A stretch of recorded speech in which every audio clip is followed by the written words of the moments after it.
Hi, everybody. It's the Monday after. Welcome to the Moohead Radio. I'm your host, a big and furry bovine. We got a panel full of people. We've got Derek Frisbee. We've got people. Tony the Calf. We've got Bronk. We've got Brian. We've got Stephen Rose, Texans fan, who's courageous Texans, fought till the end against the Browns. Yep. Want to start out the show with what this show is about, and that's that there is no clear-cut number one in the AFC after 2 weeks. And this is a point of view that Tony disagrees with because the national narrative is very different than what I'm going to give you today.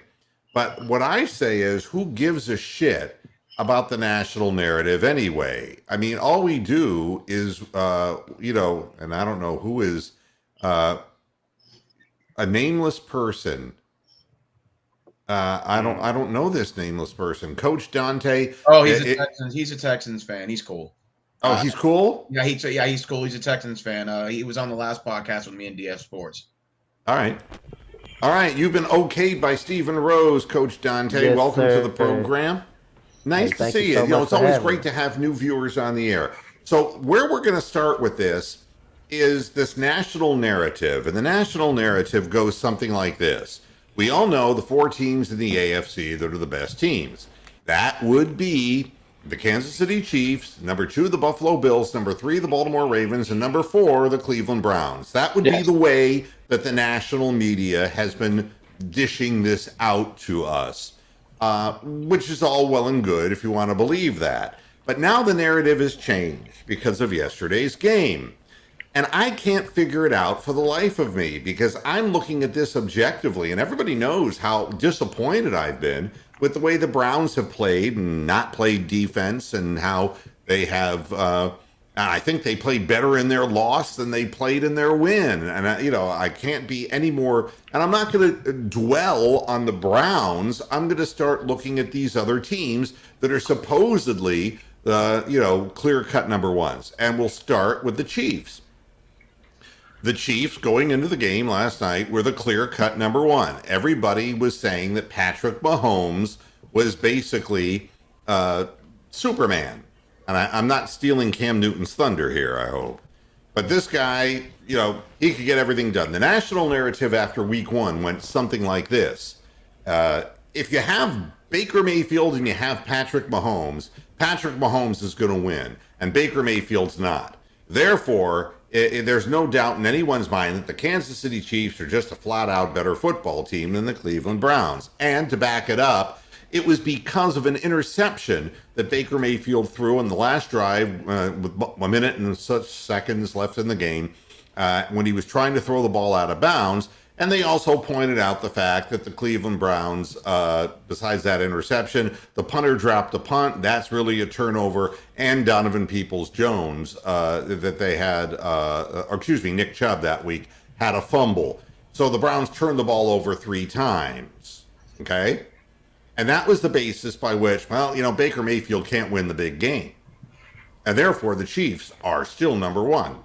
So let's continue on with the Chiefs in yesterday's game. By the way, the Cleveland Browns outplayed the Kansas City Chiefs for 3 quarters. But we know that they turned the ball over twice in the 4th quarter, and that's what made the difference in the game. Now, I'll also say the Kansas City Chiefs outplayed the Baltimore Ravens. However, they turned the ball over twice in the 4th quarter. And the thing they said about Patrick Mahomes just is false. It's bogus. His interception in the 4th quarter was 5 times worse than Baker Mayfield's. Correct. Baker Mayfield was trying to throw the ball out of bounds, but Patrick Mahomes wasn't. He just thinks that he's got a cape underneath his uniform or something, and that when he's 12 inches off the ground, he can throw a forward pass. That's a horrible decision by a quarterback. That's the worst thing he could have done. But hush, hush, hush. We don't talk about that in the national narrative. But you did see Lamar Jackson pull that off. I'm sticking one team at a time. The Kansas City Chiefs were perceived as the number one team in the AFC. Yet they got pounded in 3 quarters by the Browns, and they managed to pull the game out because of the Browns making errors. Now the Kansas City Chiefs make errors. Patrick Mahomes throws that lame-ass interception, and they have the nerve to give the ball to 2.8-yard carrying Hilaire, who fumbles the ball on the ground, and Owe falls on the ball, and that's 2 right there. 2 in the fourth quarter. And let me say this, that the Chiefs still scored enough points to win that football game, but they handed it over in the fourth quarter. But where is everybody saying, oh, what a choke job by the Chiefs? So now let's talk about the Ravens. Okay. The Ravens are also 1-1, unless you forgot. Correct. If you want to take this, microcosm, you can break things down game by game and come up with your own little national narrative. You could be Colin Coward and just be a coward. Or you can look at this rationally. This guy, who is the great quarterback, Lamar Jackson, has an average 76 quarterback rating this year. Ouch. In the first game that they lost to the Oakland Raiders, unless you've forgotten, he fumbled 3 times and lost 2 of them. Remember? And if you didn't watch this game, or if you just only saw the end of this game, or you've only chosen to remember the end of this game, he threw a pick 6, he threw a second interception as well, and was dead as a doornail until Mahomes threw that ridiculous interception. Now, I can tell you that in their 2 games, the Ravens have rushed for around 150 in their first game and 250 in this game. And almost half of the rushing yardage has been done by Lamar Jackson, who's calling his own number and running between the tackles. Now, that might be good right now. And you have Harbaugh saying to him, you want to go for it this time, Lamar? Because he don't know how to coach a fucking offense. Not if he had to. But I don't know, man. There's Lamar running the ball between the tackles. You think he's going to hold up for 17 games doing that? But taking all this apart, why is Baltimore now suddenly the number 1 team? Just because they beat the Chiefs? The Browns did it for 3 quarters, should have won, and did not win. And the Ravens were getting whipped until the interception, and they came back and won. And they lost against a Raiders team that also beat the Steelers. So I'm sitting here trying to figure out, from a statistical perspective, how in the hell the Ravens are considered as good as they are.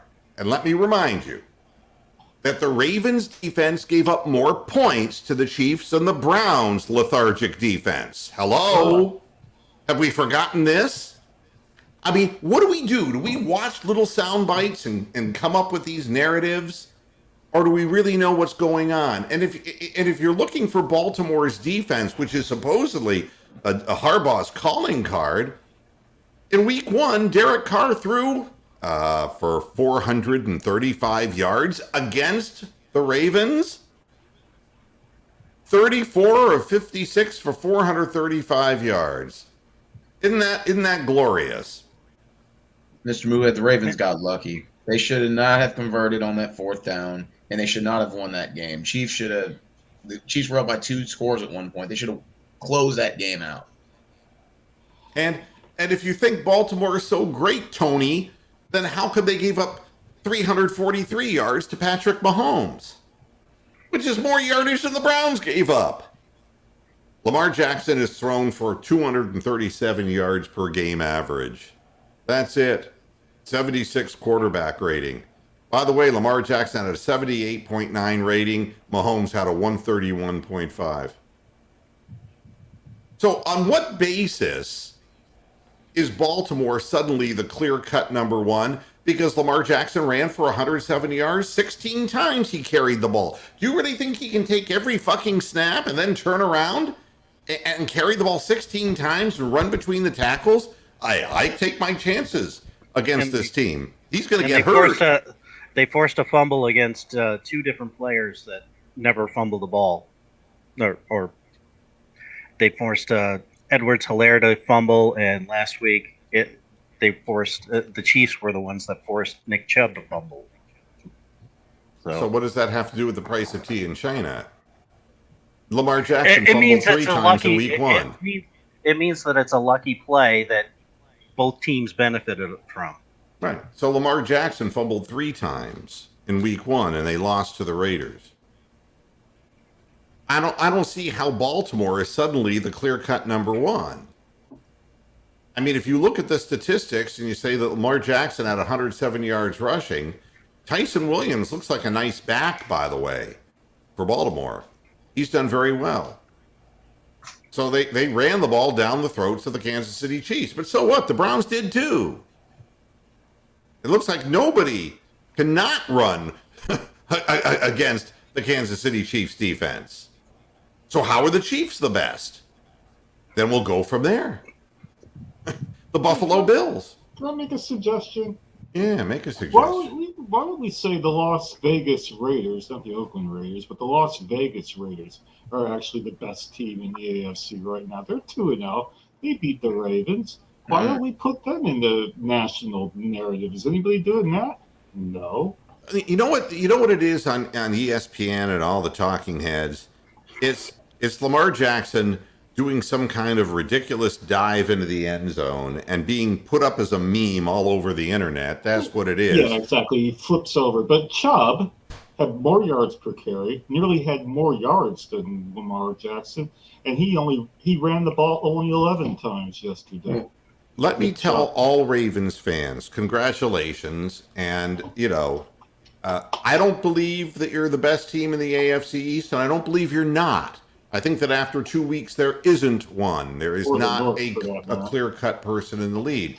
But I can say this, that when you look at who believes what, listen to Lamar Jackson, the guy who does the hot dogging, theatrics, diving into the end zone, and jumping up and down, beating the Chiefs because, quote, it feels good to get that monkey off of our back. If you didn't hear his quote, then what did he say? Oh, this guy's arrogant, and he's got a comeuppance coming that will not quit. It feels good to get that monkey off our back, said Jackson, whose 3 of 8 regular season losses have come against Kansas City. We've got to move on to Detroit now. We didn't win the Super Bowl yet. It's just one game. Wow. Wow. Let me tell you about what an idiot is. An idiot is somebody who says something stupid, and an idiot is somebody who has no control over their own financial situation. Lamar Jackson is an extremely talented quarterback. Extremely talented, gifted. He's not the best thrower, but man, there ain't nobody from an athletic perspective who comes close on either side of the line of scrimmage for any team. But you know what the problem is here? The problem is he's in a contract year, and he's going to be able to make a ton of money. And you know what he did? He fired his agent. Oh, I didn't know that. Oh, yeah. His mom. Wasn't his agent his mother? Yeah. He fired his agent, and he has stated for the record that I'm got football on my mind, and I'm not thinking of that. Do you realize that if he goes down with a major injury this year, there is nothing coming his way next year? Why would he is not contractualized. Why would you hire your own mother as your agent? That makes no sense. Why would you not have an agent? Why wouldn't you have a deal done in place before the season begins? Yeah, you think you'd be with IMG or somebody, You might as well be your own agent if you're going to hire your own mom.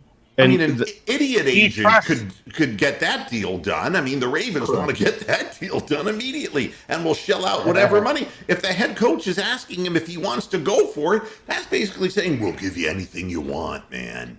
And now's Lamar's chance to prove that he's improved as a passer, because without their 2 running backs, he can't be taking all these hits, as you said. So now's the time. Take advantage of the weapons you have and prove that you can beat somebody passing from the pocket. He cannot keep taking these hits trying to run through tackles. It is not going to last. And he's not – one thing that doesn't get talked about with Lamar, he's not exactly built very well to last. You know, at least Cam obviously was injury prone. Between the tackles, he's not. No. No, and Cam was injury prone, yes, but from a physical size standpoint, he had the tools that he, you know, you felt that he could do that kind of stuff.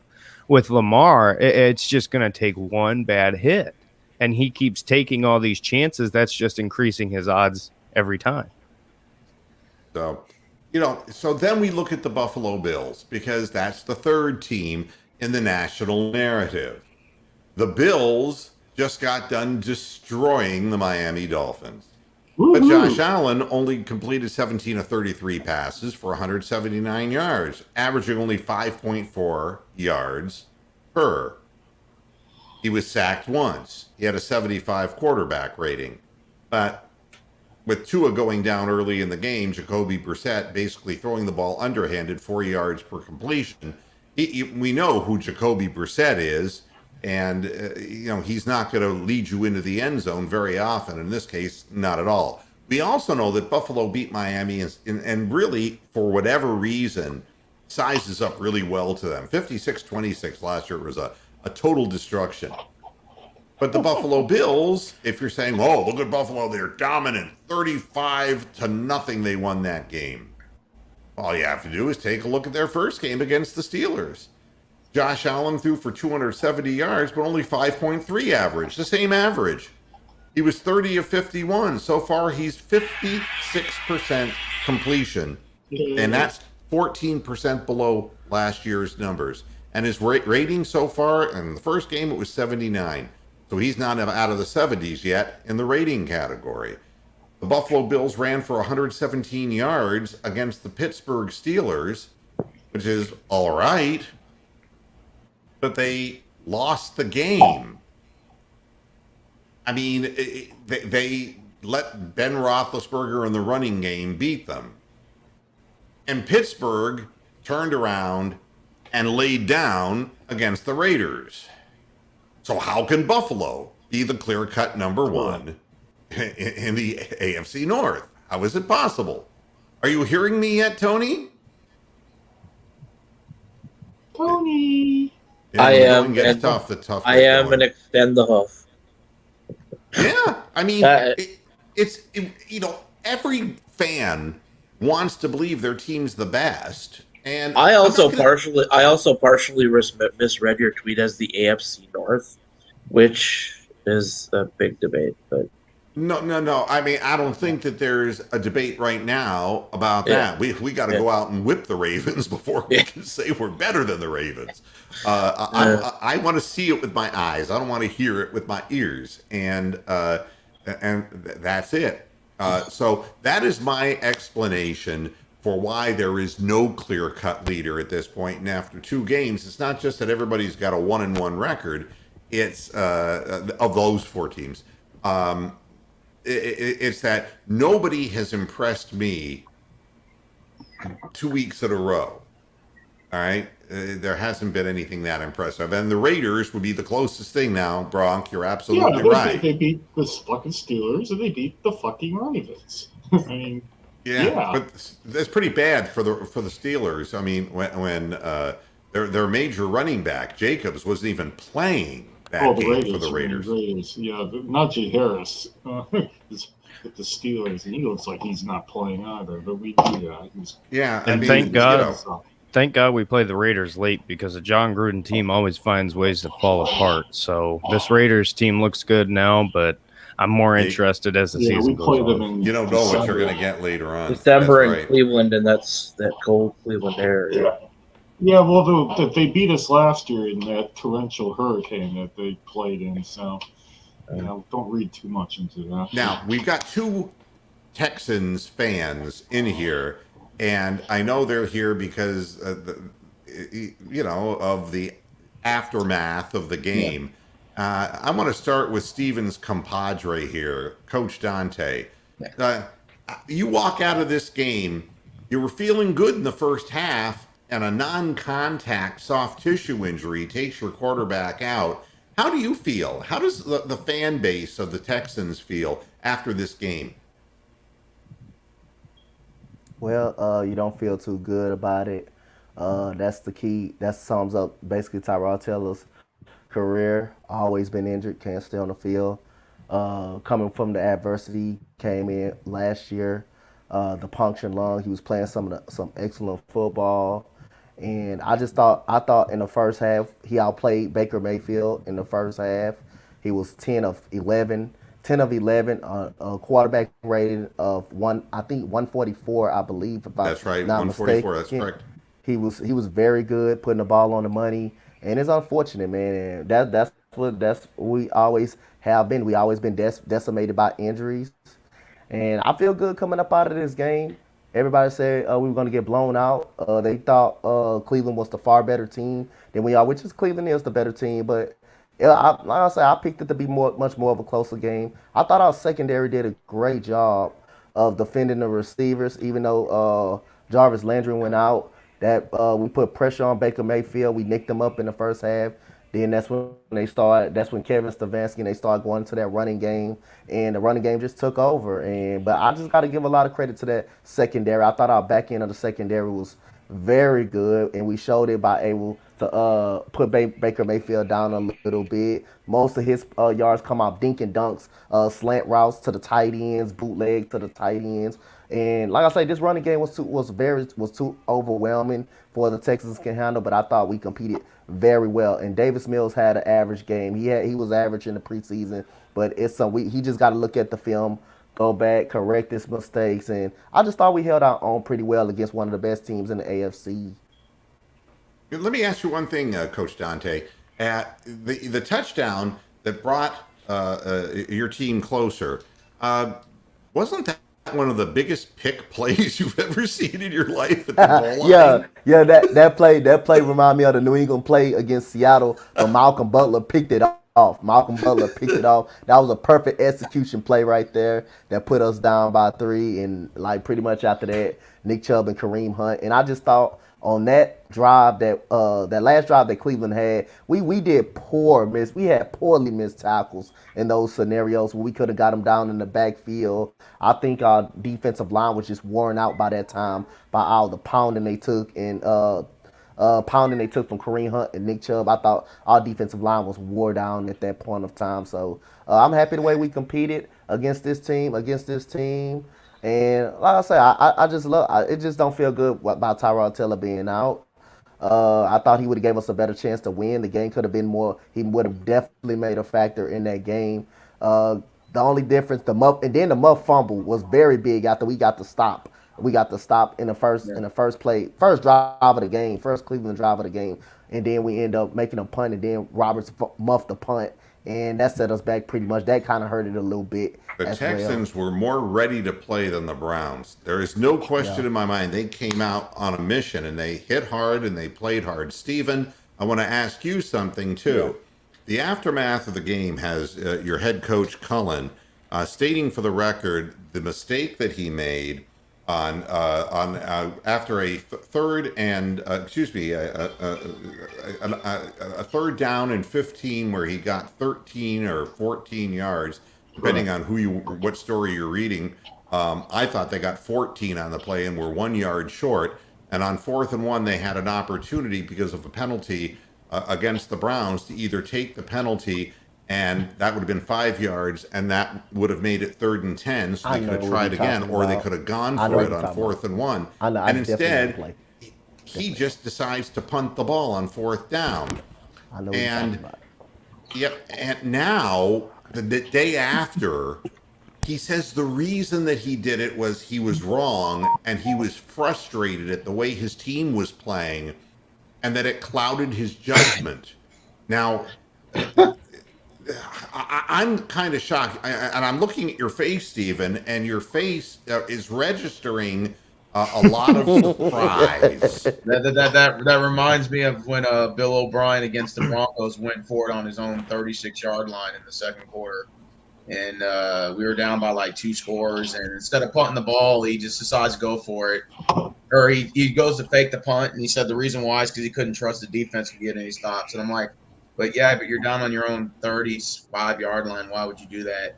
I think it was just a mental mistake that he made, but it's still something that leaves you scratching your head. But as far as Tyrod Taylor's concerned, he's one injury away from not being able to play no more than 2 or 3 games a year now because his style of play is dangerous. He hangs on to the ball for too long.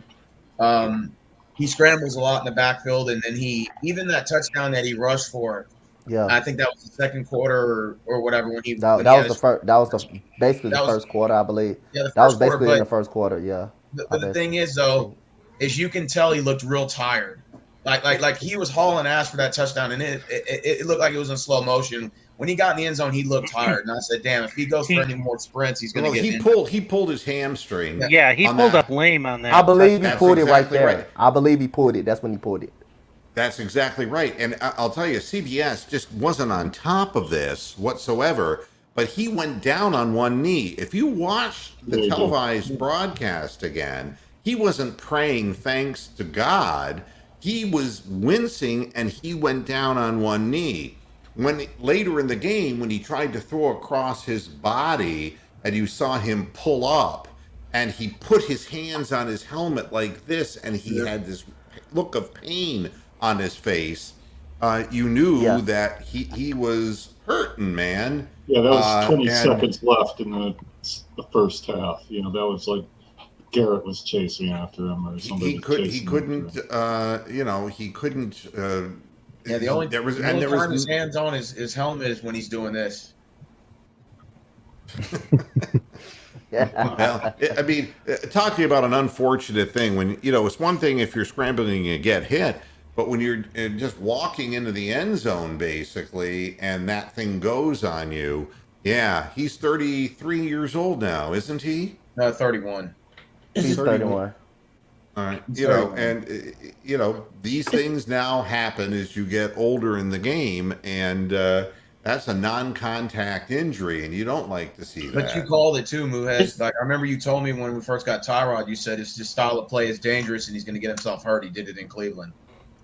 Yeah, and the thing is it wasn't worth the risk with him because it's not like he has a big old arm, and Cooks is a really good downfield receiver, but Tyrod isn't typically the guy because he's constantly moving that he's going to stop, plant his feet, and just fire the thing 50 yards down the field. He did in week 1, which was amazing to me. The ball seemed to hang up forever on that throw. And Cooks just kind of came down under it and ran away from everybody. But, and you got no backup there because of Deshaun's situation. And that's a tough pill to swallow. Can I back up slightly on that play? Because the reason why that either 3rd down and 10 or 4th down and 1 was really significant, because what happened, one of the biggest plays of the game that's not even mentioned by anybody is that if you recall Donovan Peoples-Jones's fumble. He fumbles the ball, Kirksey picks it up, and Nick Chubb comes in and does one of the best solo tackles you will ever see on an NFL football field.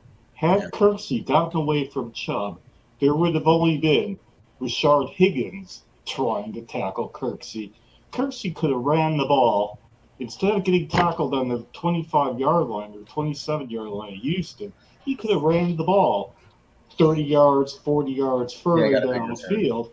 You would have had the ball at midfield, and then you would have drove the ball another 30 yards before that 3rd down and 15 occurred. And then you would have been well into Browns territory, and that 4th and 1 play would have never have happened. So Nick Chubb not only had a fantastic game running the ball for only 11 times, but he made what turned out to be an unsung, unnoticed, uncommented on tackle that, had he not done it, the whole game would have been different. Well, Kirksey was a nice player in Cleveland, and he did get his revenge. He made several good plays on the field yesterday.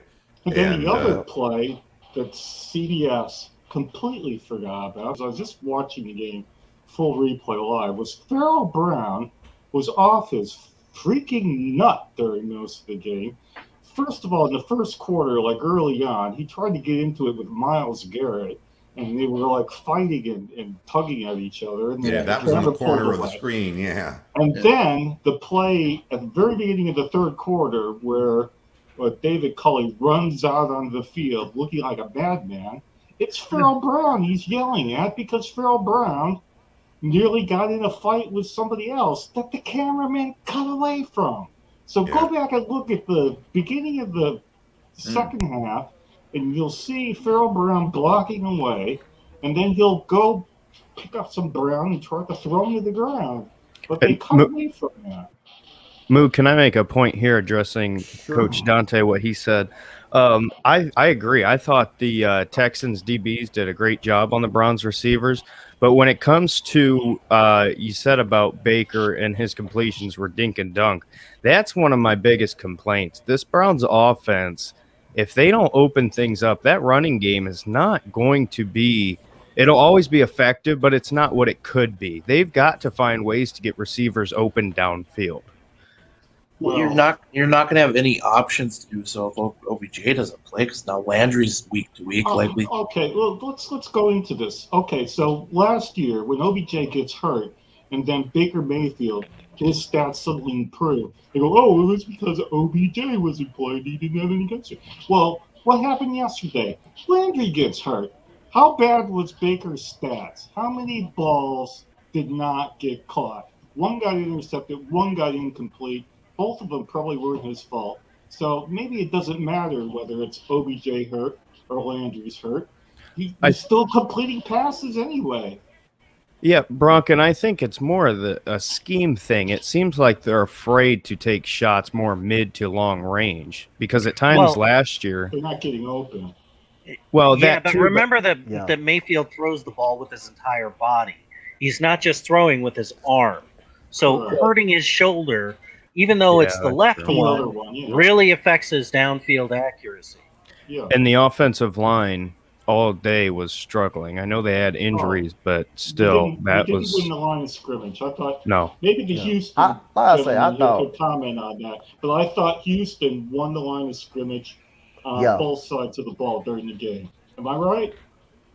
Yeah, I thought we won on the defense. I thought you saw it early in the game. I thought we outplayed the Browns, except we made a couple of mistakes in the game. The fumble set us back, and then Davis Mills, that interception as well, right there in the Cleveland Brown territory, right there in the Cleveland Brown territory. I thought that kind of hurt as well. But I thought the defensive line dominated the Cleveland offensive line all game long. Yes, and they did. The back end of the secondary was so good. Baker Mayfield ran through the end zone for a touchdown. That's how good the back end of the secondary was. But I got to give credit to Baker Mayfield as well because he did run a big touchdown in that game when the defense. That's how good a coverage he was hurt the secondary was. Yes. Yeah. And because when it comes to the offensive line move, I see you got this pulled up here. There was also a clip I saw on Twitter, that play where Jack Conklin gave up that sack. Anthony Schwartz, we talk about taking shots downfield. He had him wide open over the middle, and he was going to make that throw, and that would have went for 6, but he got sacked because Jack Conklin just flat out got beat by the Texans defensive end, whoever it was. I can't remember, but it's just that offensive line. I feel like, when it comes to opening up the pass game, I think maybe, Brian, as you were saying, that could have been a big point, not only the injury, but also he just couldn't have time, and you didn't want to risk him getting hit. What I'm sharing on the screen right now is the interception that Baker threw. And, here's Anthony Schwartz, here's the person who intercepted the pass. Basically gave up on the play. This little blur here is the football, okay? You see where my pointer is circling? You see your pointer. Yeah. All right. Spot the ball. Then why? What? It's a spot the ball competition where you're supposed to. They take the ball out of the picture. picture. Why is Schwartz looking in this direction when the ball is coming from this direction? And the answer is that's called hearing footsteps. Yeah. And when you're built to run fly patterns and you're being asked to go over the middle and you're going to get drilled, Baker Mayfield, in his post-game comments, made an open statement about this and left nothing to the imagination as far as whose fault that was. Yeah, Bronk. Whose fault was it? Anthony Schwartz. Anthony Schwartz's fault because he clearly gave up on the play. He clearly heard footsteps and he clearly gave up on the play. You can literally see him stop, and you can literally see him stop and just give up on the play. That's why Justin Reed able to catch that interception. People are saying that was a bad decision by Baker. I don't think it was. I think he saw Schwartz. Baker loves throwing in tight windows. He's so great at it. And he saw Schwartz, trusted him to make that catch because of last week. He earned his trust. Now I'm worried if Anthony Schwartz doesn't have any clearly open, plays. I don't know if Baker's going to trust him. Well, Davion Davis thinks he's going to be playing. So he's gone. He's been. Yeah, they released him today. He's gone. Yep. I mean, what foolishness! I'm back. When he tweeted that, the bottom line is 20 minutes later released. Yep. He's like drinking some Jack Daniels down in Minnesota, and going out in the car. And then he tried to say his response or his tweet of "I'm back" was in response to his suspension. No, you thought you were making the team because of Landry, and now you're trying to cover yourself. Yeah, and such is not the case. And what Baker Mayfield said is this is a bang bang game, and he threw the ball to a spot, and it's up to the receiver to fight to get to that spot. Yeah. And if you don't, and then he just kind of trailed off. He goes, "That's something you got to learn to do in the league." And that's a matter of toughness, and that's a matter of courage. And you know damn well that Jarvis Landry would have gone after that ball. And, the ball would have been an incompletion maybe, but it wouldn't have been a pick.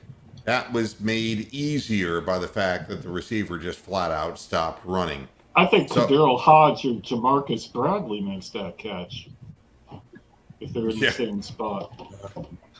So, go ahead, Tony. I said there's the update on Baker is no structural damage in the shoulder per the MRI. So. Right, and but again, he's going to be very sore, and teams are going to be aware that he's going to be protecting that side of his body. So again, a lot of what you were saying, Coach Dante, about the quick hitters, the things that he was throwing to tight ends, they were working around the fact that they could not afford to get him sacked again with that bad shoulder, because he would have come out, and you don't want to see Case Keenum on the field if you're the Cleveland Browns organization. But you got to credit Baker for playing. I mean, a lot of guys would have said, "Oh no, I'm in a contract year. I'm just gonna, be out for the rest of the game and try to get healthy." He came in and then, was like we said in the post game. Not only did he come back and play, but he came back, played, and was taking chances running the football, which ended up in a touchdown. And he took a few other chances because his receivers were so covered, running to try to gain yards to get a first down. Now, Derek, I agree, but there's been cases that Lou and I remember from the 60s, 70s, and 80s where guys played with broken legs and they were quarterbacking and stuff. So I'm saying in this era, that's what I'm saying. But back in the day, people played with unbelievable. They'd have a broken arm with a cast on and be playing with that. So that was number 69 on the defense. Is that Jackson? Is that no. Joe Jackson? No. Back in the 80s. Oh. Who the hell remembers the number 69? Unless it was with a girl. He's the one that ended up on the fucking Raiders and retired as a Raider. His brother was on ESPN. Not Romanowski, was it? No. I know who he's talking about. The guy went to Notre Dame. He had a fucking cast from his fingertips all the way up to his elbow. And he played in a fucking playoff game. Yeah. But didn't players also play with torn ACLs too? Now, let me share something else with you because, the rant of the last several shows is about the Cleveland defense, and we know that the Cleveland defense isn't nearly what we want it to be. Joe Woos. The first leak occurred.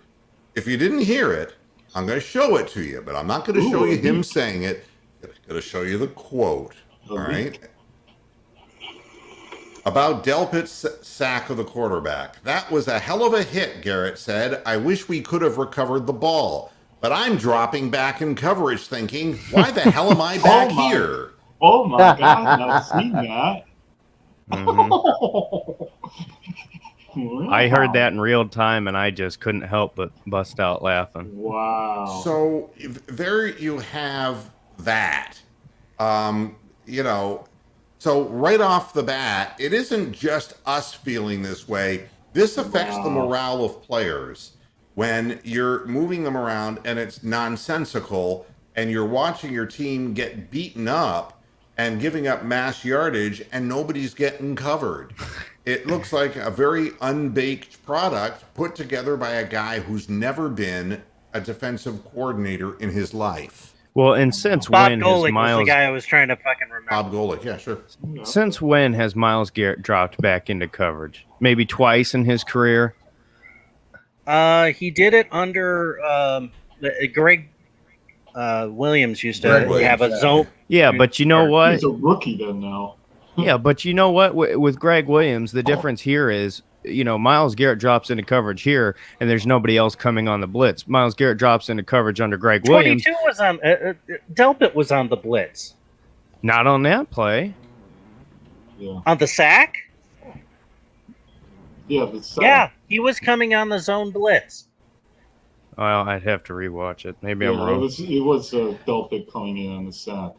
Yeah, and that was the only clear line that we had against an unworthy quarterback who had never played in the NFL, and we could have rattled him by bringing more at him. Either. He couldn't go through progressions. The guy hadn't played any football at the NFL level. I mean, if we would have thrown something at him, we might have ended the game a hell of a lot earlier rather than having to sweat it out till the end. But the defensive coordinator's got no stones, and that's going to be the and no linebackers apparently. And that's why I tell you that the top four teams that the national pundits are talking about, that's why the Browns can't be considered as a clear-cut best in the AFC, because they are missing a defense. They're missing a concept, a scheme. I refuse below 28 points. I refuse to call this a zone scheme anymore. It's no longer a zone scheme. It's prevent defense with new additions. Yeah, Taki has a hamstring, he's gone. So yeah, he went out in the second half. So what are we going to do? Malcolm Smith came back into the game at the end of the game. He was the one with the green sticker calling the plays defensively. And Elijah Lee was the other linebacker. Yeah, I mean it's a mess right now. Taki it gives you part of the 4-3 when we run that part of the defense, and now he's going to be gone for a period of time. So that's that.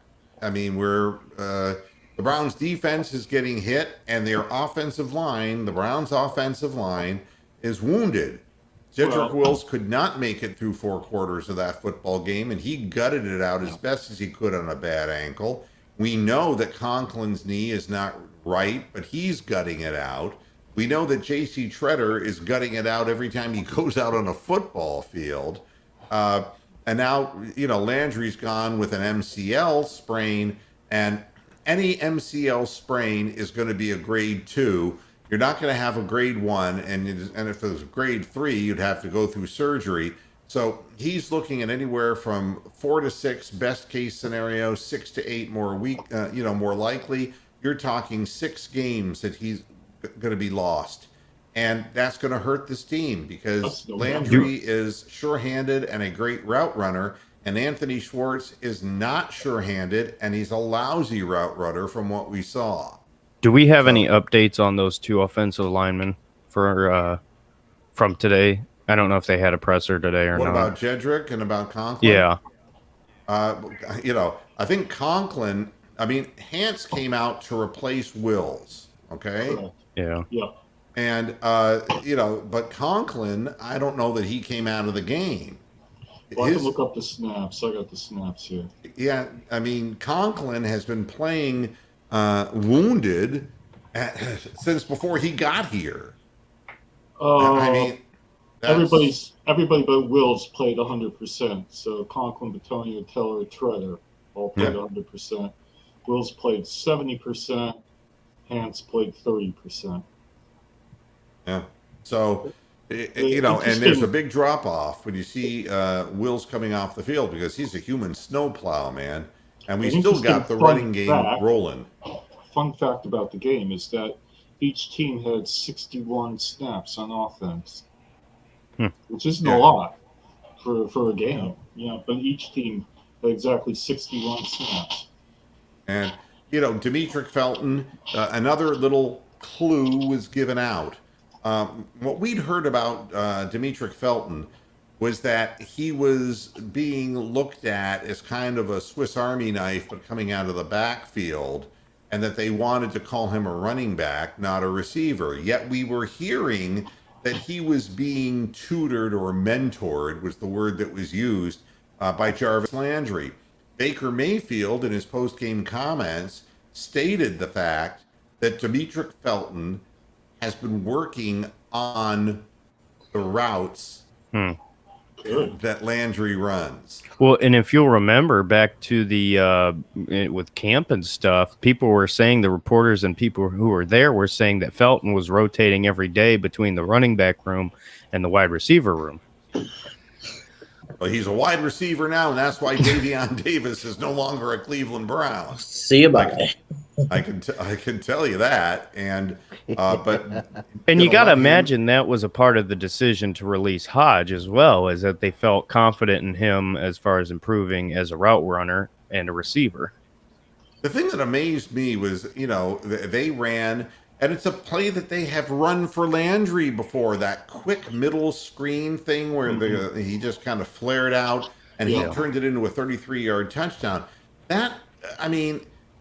He is shifty, but you know what was interesting about that play? What? And I just kept looking at it over and over again, and the spin cycle was amazing that he got through that, but then he got kind of tripped up, but he pulled away from everybody.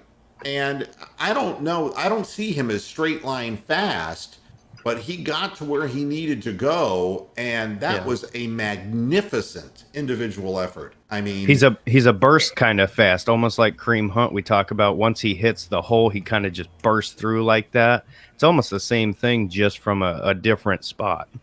And Demetric Felton's comments after the game just was like, you work at it, you get better. He's got the same mindset that Stefanski has. Go ahead. And did you see in that post-game presser with it was Felton and Chubb, and you know how Chubb is in these pressers, but every time Felton talked, Chubb was just all smiles. He is he loves Demetric Felton. It's clear. Yeah, he's a worker. He's not playing hot dog. He's not doing all of the things that little dances and the little dives and whatever.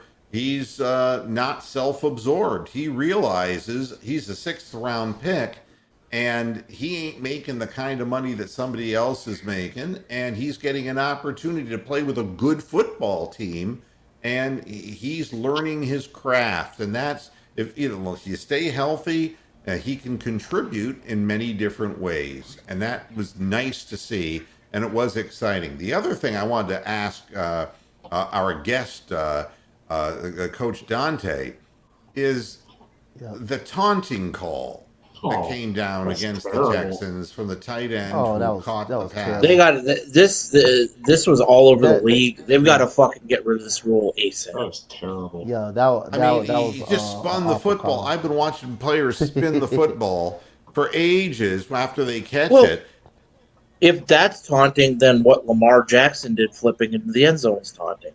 You can't fucking. It's embarrassing. And if you get up after catching a touch or a first down pass and give that animated first down thing in front of the guy who was covering you, that could be called taunting. Yeah, well, Gronk would have 500 penalties against him by now. Yeah, I want that. You're taking the fun out of the game at that point, even man. touchdown celebrations the spirit and stuff. You're taking the fun out of the game. And that was a big third down, too. Jordan Akins haven't had a catch all game.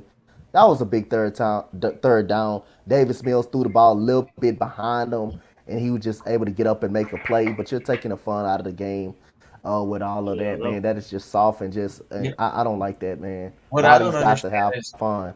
How can you call a taunting play on that when the defense, you'll have a defender make a tackle and the quarterback will stand over him. They'll call that taunting, but if the defense makes an interception, then the whole defense will haul ass to the end zone and stand up for a group photo. And that's right? Yeah. Weird to me. Well, I got a better one for you. Stephen. And I'm going to see Stephen's face on this because it's like, all right, so we could call something taunting, right? Yeah. And how can it be that a guy spins a football in front of somebody and that is called? Immediately the flag goes up. When a Kansas City coach shoves a Cleveland player right in front of the officials and not only doesn't get a flag, he doesn't get fined, and the fucking Browns player who shoved him back got fined and thrown out of the game. No, Moo. The bench, that's what the bench got the flag for. That was a bench penalty. Bullshit, it was the goddamn coach who laid his hands and they on called him. I know. He didn't get a fine. He didn't get ejected. None of that happened to him. But the bench got the personal foul or the unsportsmanlike 15-yard penalty. The initial penalty. They didn't even eject the Browns player right away, right? They eventually went back and did it, right? That's right. Yeah, it came from New York. Yes. Yeah. Nothing beats the Tom Brady Carolina Panthers Monday night fiasco where the Panthers were originally flagged, and then the refs ran together, picked up the flag, put it in their pocket, said the game's over, and then hauled ass to the locker room. And Tom Brady shit from behind. It felt like an ending of a WWE night where the refs screw somebody, and then the wrestlers chasing them like, "Why'd you make that call?" No, it was like Bottlegate with the Browns. Freaking Bottlegate game where they screwed the Browns against the Jaguars of all people. And poor Tim Couch, man. I mean, that was the only time in NFL history for those people, if you're not aware. The Panthers got screwed that entire season because I heard they replaced your bottles with plastic cups. Yeah, I mean, but you never saw referees run off a field like that before, let me tell you. Yeah, God almighty. Yeah, but they taunting. were jumping off the stands trying to do a WWE in-house ring. Shawn Michaels' Sweet Chin music to those refs when they were running. I mean, if they really want to crack down on taunting, it isn't celebration that they should be worried about. They should be worried about the people who initiate the bad activity, that another player is retaliating and the retaliator consistently gets the penalty, and the guy who starts it. Move Rock? I don't even know what Brock has gone full bore retard on us here. Or how about when Tom Brady was high-fiving the referees on that Thursday night game against Dallas? Did y'all see that? He was literally high-fiving the refs. Who was? Tom Brady. Yeah, Tom Brady was high-fiving the refs. He was high-fiving the referees. Hey, Rox, how you doing? You know, let's start talking about rollerball.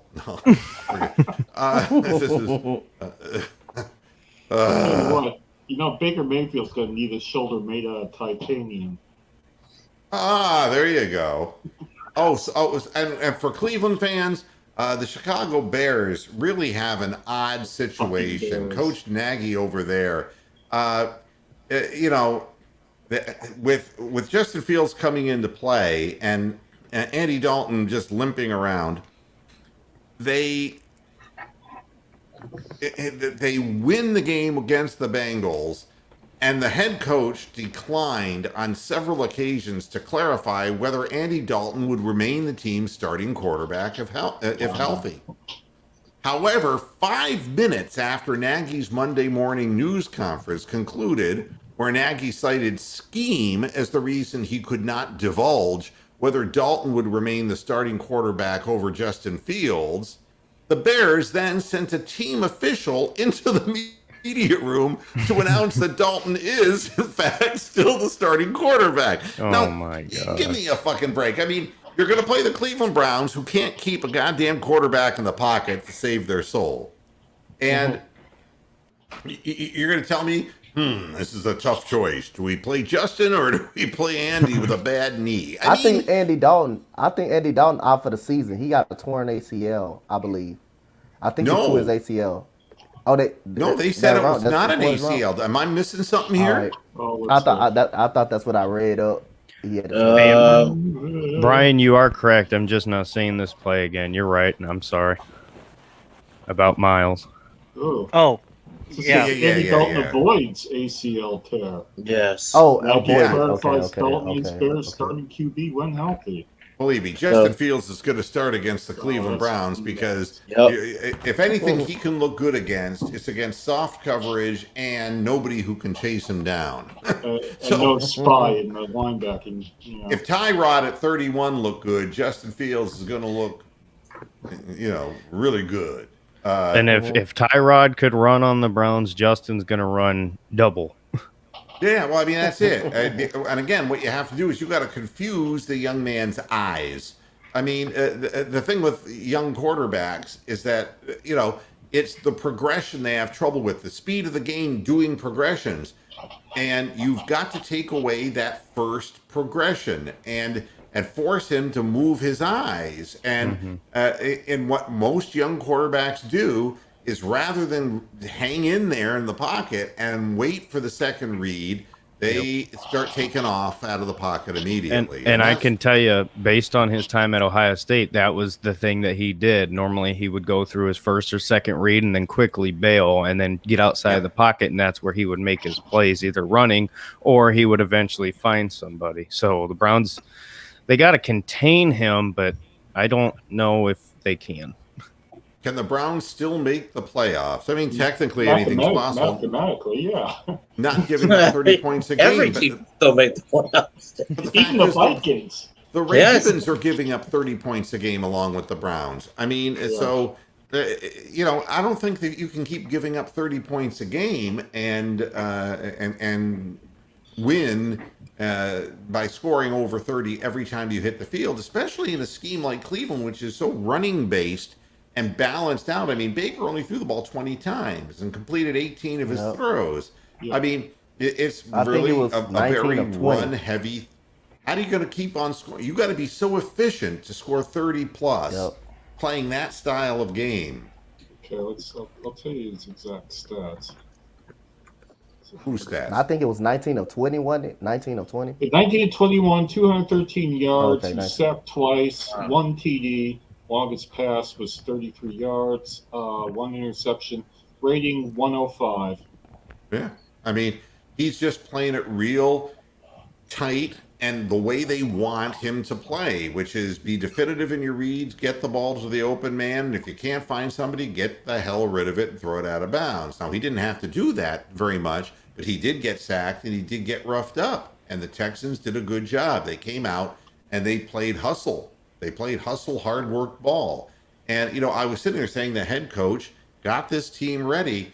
And to read that story the next day, that he was frustrated with his team, and that's why he ended up punting instead of going for 4th and 1, seemed very strange to me, and something that I would be keeping my eye on if I were a Texans fan about, because I was like, in that game, I was like, when we got that penalty happen, I was like, we could actually go for it right here. We can actually go for it. They can't stop. They had no idea how to stop Tyrod Taylor in this offense.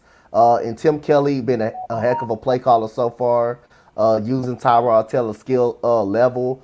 The Browns had no idea how to stop the Texans all game when Tyrod Taylor was in the game. Why not go for it on that play?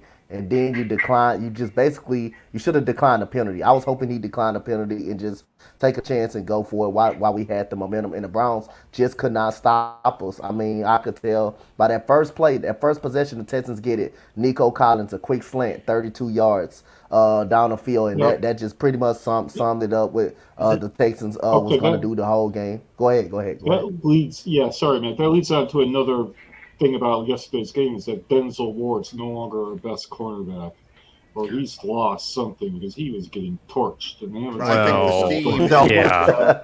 I think this scheme is really playing with the heads of a lot of players, and this is gonna be the downfall of the team. And I don't know, there's nothing as fans that we can do about it, but I think it definitely doesn't make players play at their utmost. It's not making them play optimally. Well, that's the point we hit yesterday. Was you got these guys who are good, but they're not going to be good if you put them in these horrible situations. So Denzel may not have looked great, but when you're taught to play him 12, 13 yards off, I mean, that's not exactly the best for Denzel Ward, who's makes his money as a cover corner.